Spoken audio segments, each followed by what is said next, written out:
say that I'm ecstatic about that beginning message. She shouldn't have been texting and walking. I mean, oh God, really?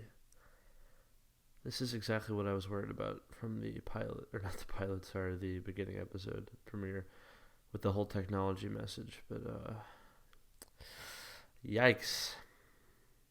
This was a sort of weird episode, a little confusing, but overall it was enjoyable. In this episode, we see John Jones in the spotlight, and we are truly introduced to his brother, and actually a bit of Martian history as well. We are introduced to the Martian Civil War, and that's where his brother comes from. He was a trader who worked with the white Martians to kill green Martians, and it's evident this guy is really evil. He worked to kill his entire population. That's really bad.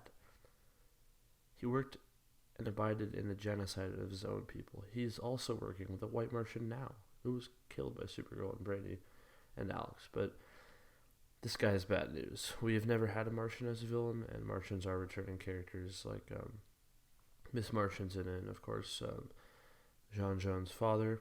So I'm looking forward to this really, really bad guy. Lena also continues on her path toward human reorientation. And we can see that Eve was kidnapped by her at the end of last episode. We didn't know who she was kidnapped by, but now it is revealed that Lena is going to be testing on her. And by projecting Hope, her artificial intelligence, into Eve's brain, she has created an artificial human. And it's a little scary, actually, but Lena's damn smart. She's so smart. I talked about Lena a lot last episode and how I liked the direction she was going in. She really is turning out to be what most would call a mad scientist, as Felicity Smoke would say, because I believe that there's a big chance that her creations will be used in a bad way at some point. But I'm all for it, of course.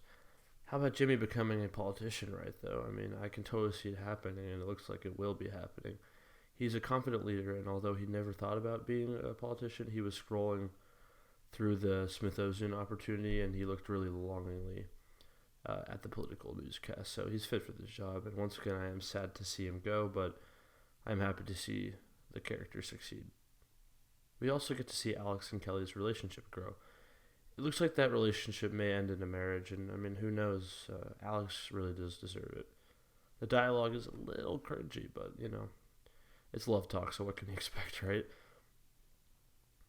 Car continues to struggle with her new situation at Kako, and Rojas in this episode as well is really pushing her under with the copy editing job.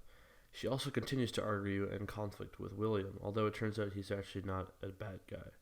Well, not too bad of a guy. He did track her, and when he found her, I thought he really was going to find out about her secret. I mean, he may even know as well, and he's just saving it for later, but we'll see.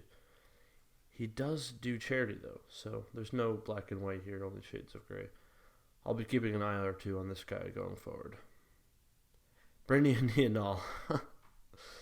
Wow, this is hilarious. I love Brady's character because he just looks like he's overacting as hell the whole time, but that's just the character.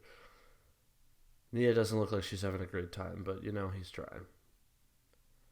Rojas, well, she figured out about Lena's endeavors with her technology, but guess what? It wasn't good enough because Lena's still doing what she wants to. Rojas still is quite annoying to the rest of the cast, except for old William, of course. This episode to me was less exciting as the first one, but it was more just a message of like, hey, this is what's going to happen this season, which as an early episode is understandable.